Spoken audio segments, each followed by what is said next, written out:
This video is for informational purposes, and I'm going to be talking to you about propaganda, media control, and strategic communications use of specific terminology, phrases, or words. I'm going to be presenting to you two scenarios, scenario of a German journalist named Udo Ulfkotte and a TikTok social media content creator named Madeline Pendleton. In 2014, an award-winning German journalist with a PhD named Udo Ulfkotte wrote a book called Bot Journalists. And the significance of this book is manyfold, despite Ulfkotte and his book being a bit problematic, and I'll get into what I found problematic about his book. Ulfkotte had difficulty getting the book published at all, and when it was finally published, it became a bestseller in Germany for a time, but it was rejected for translation into English for quite a while. Ulfkotte passed away from a heart attack at the age of 56 3 years later in 2017. His book was originally published again in 2014.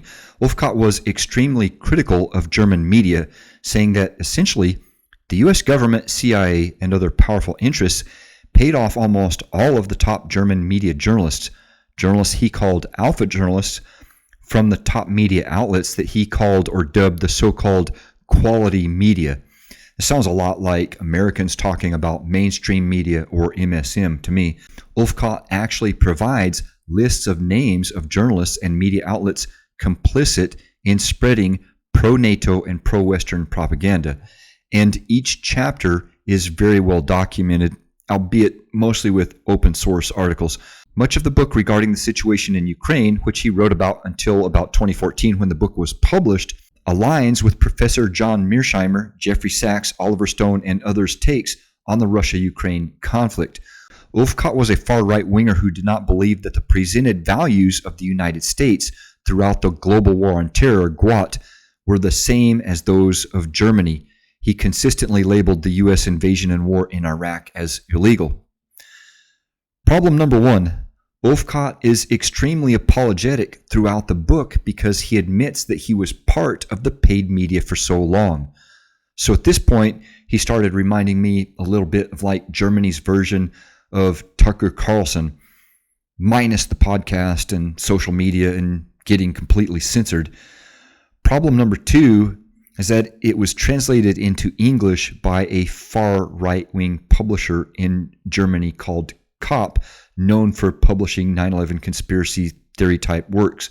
And they chose to change the title from Bot Journalists to Prostitutes and use a satirical like Mad Magazine-esque cover image of like a prostitute's leg wearing a garter. The preface is particularly problematic, and if they truly wanted to market the book more broadly, they would have been more professional about the title, cover, and preface. Sadly, the book will now likely immediately be discredited by most as a conspiracy theory, despite much of the information contained within it probably being true and not a theory at all. Problem number three is that Ulfkotte takes a nearly revenge-feeling type approach. Throughout the book, I felt like he definitely had an axe to grind. I'm not quite sure why. And here's where things get really murky. As Ulfkotte exposes numerous interesting scenarios of subtle and not so subtle corruption of the media that he personally witnessed and or took part of, instead of leaving it at that, he chose to name names, and not just a few names, by the way. I personally don't think this is necessary. I don't think he needed to do this, and I think this is what really gets him into trouble. Shouldn't he have reasonably known that nearly all of those 100 plus journalists and media outlets that he names, he puts it in a list in the book. Shouldn't he have reasonably known that they would not only deny the allegations, but fire back at him? And he's just one person against all of that bulwark.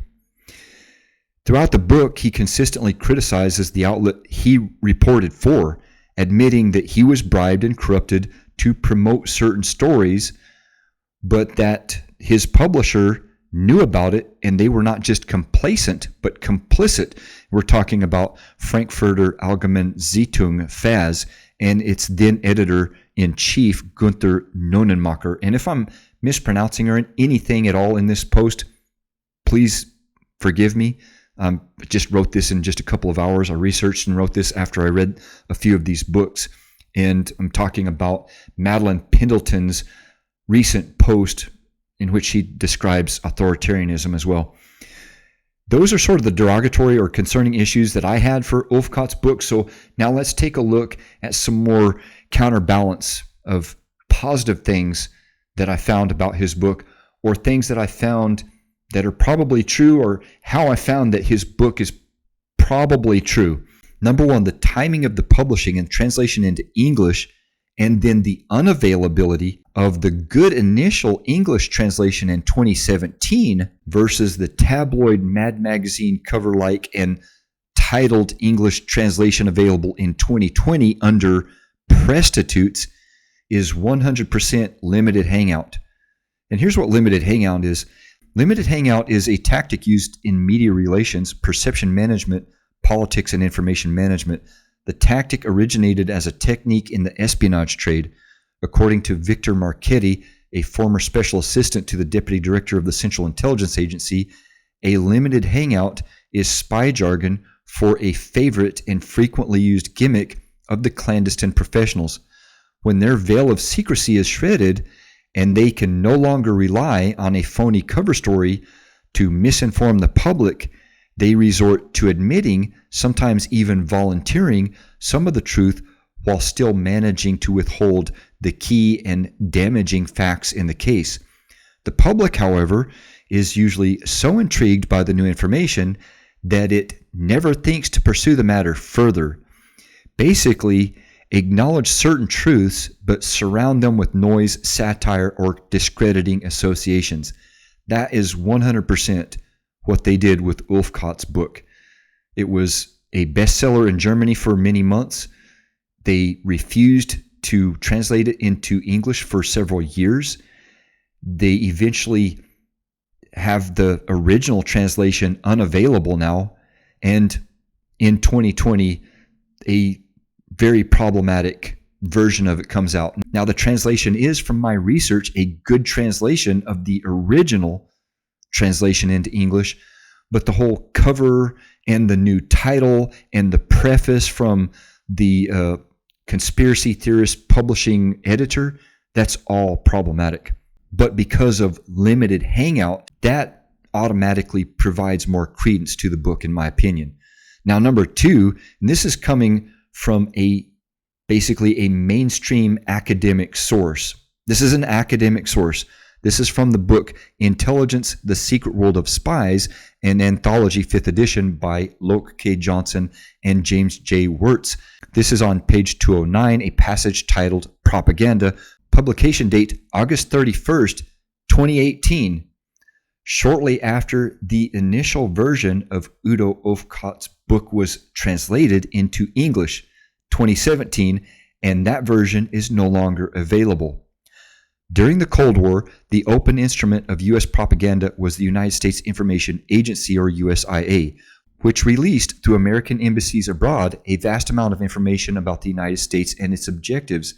As a supplement to this overt flow of information, the CIA, following presidential directives, inserted comparable, often identical themes into secret media channels throughout the world. As with the USIA releases, the CIA's propaganda was, in almost all cases, about 98% accurate, if partial to the policies of the United States.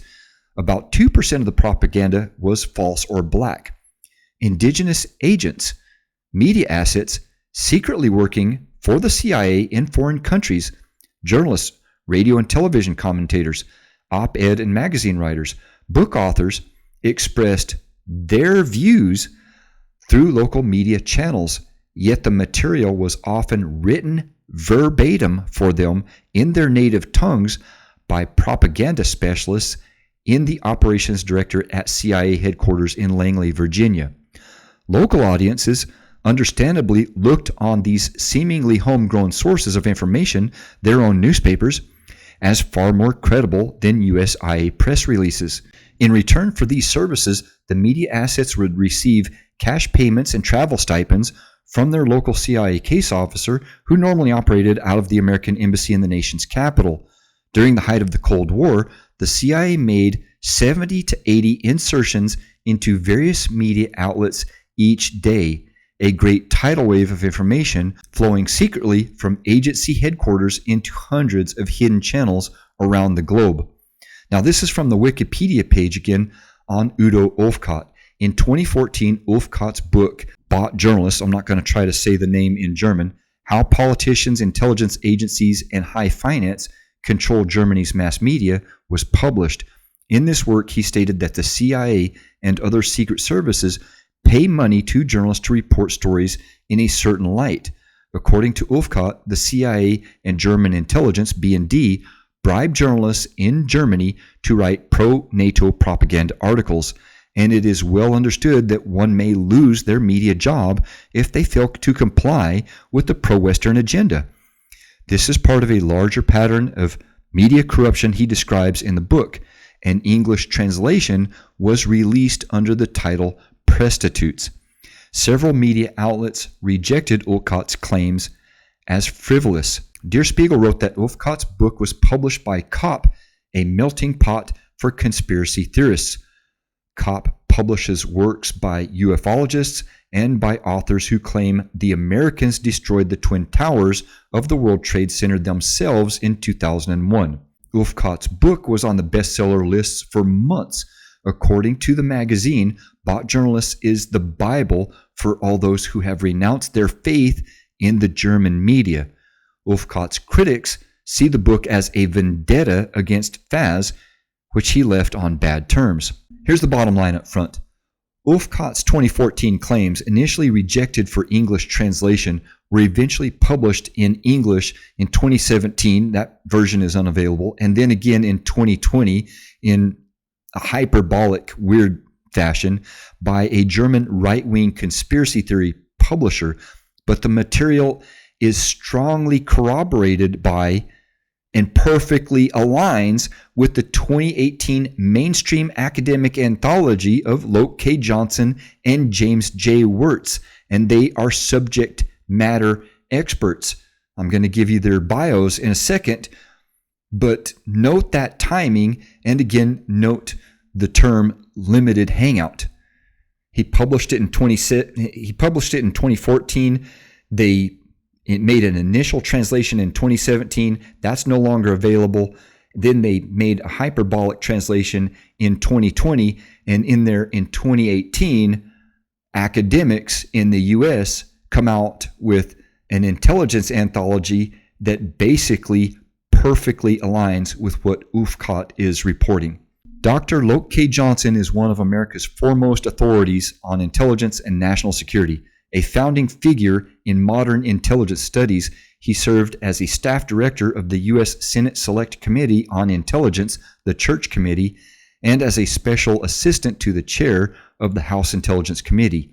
He is a Regents Professor at the University of Georgia, with dozens of books and articles analyzing the structure, ethics, and oversight of U.S. intelligence operations.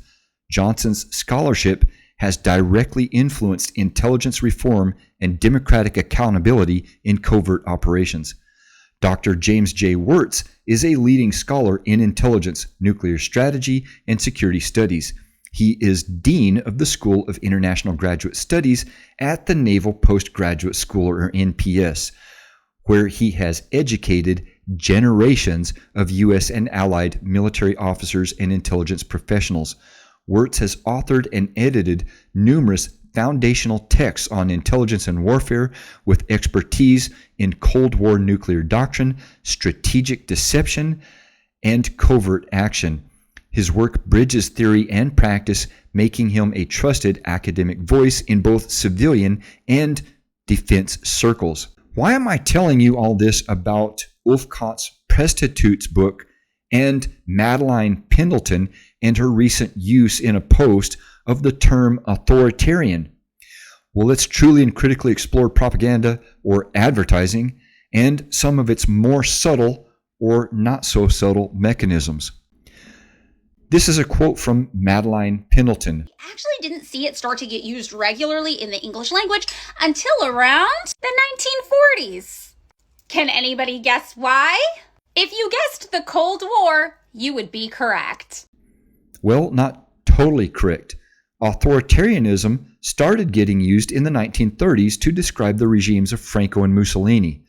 Quantitative data or media use of the term pre-1940 is likely sparse, and they admittedly likely used terms like despot, dictator, autocrat, or strongman more often up until the 1940s as political science terms evolved. However, she says the word authoritarian or authoritarianism is a nothing burger of a term. In reality, it's kind of just a nothing burger of a word. And this is in the face of literally hundreds of academic books and articles clearly defining it and delineating it from totalitarianism, fascism, etc., again, as political science evolved. An authoritarian is a real and political structure, it's just broader.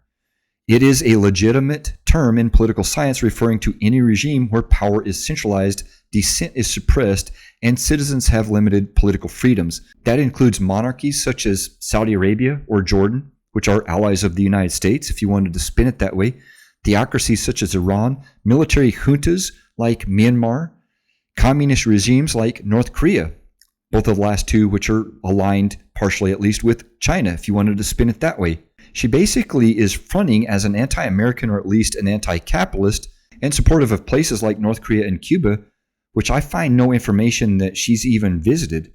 She claims that Radio Free Asia, or RFA, created the story of males in North Korea having to get the same haircut as Kim Jong-un, which she says is not real.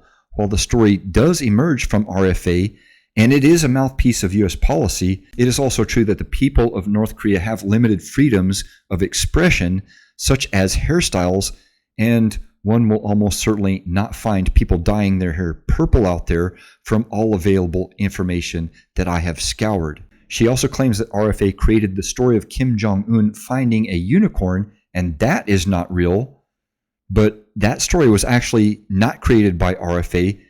It's debatable, but some bizarre stories about North Korea have been amplified or misattributed by Western media, but RFA reports are often sourced by defectors, NGOs, and satellite imagery. The unicorn myth actually originated from North Korea's own media. There is some debate on whether there was a misinterpretation, but at the end of the day, I'm not sure how much it matters. They may have actually initially used the term chimera or unicorn. Either way, they were talking about a mythical creature. I don't know if they found a layer of it or Kim Jong-un found it or whatever. But at the end of the day, North Korea is indisputably a pretty tough regime. Call it what you want, it's not free. And probably the best term to describe it is authoritarian. Now, Madeline Pendleton says that she survived capitalism, but she didn't escape it, she mastered it.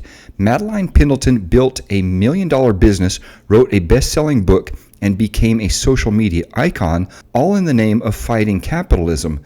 But here's the twist. Everything that she's achieved came from capitalism working. She didn't collectivize her industry, she competed. She innovated. She marketed a unique identity and monetized her message. Classic free market.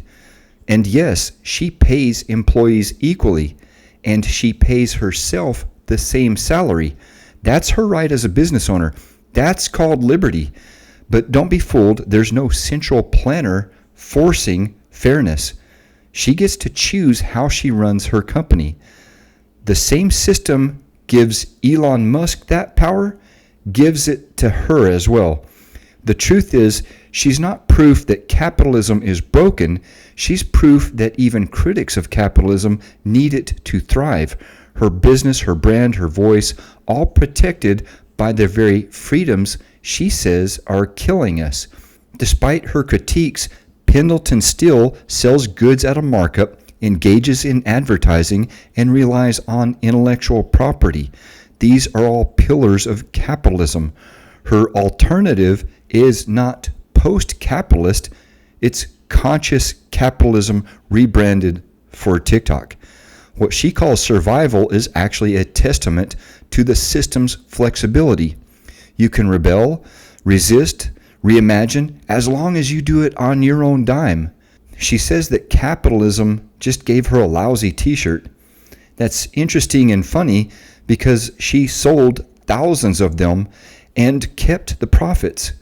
And she gets to talk trash about the U.S., which is not something she would be able to do of North Korea if she was in North Korea. So in conclusion to this video on information operations, propaganda, media operations, strategic communications, and people's selective and specific use of terms, I'm hoping that the viewers or listeners gain a more holistic, balanced, fair, and comprehensive perspective when reviewing that information coming from various sources about propaganda in terms like authoritarianism, or whatever other catchphrases or terms that they told Udo Ulfkotte to use, and perceptions one may have about countries that they have never even visited.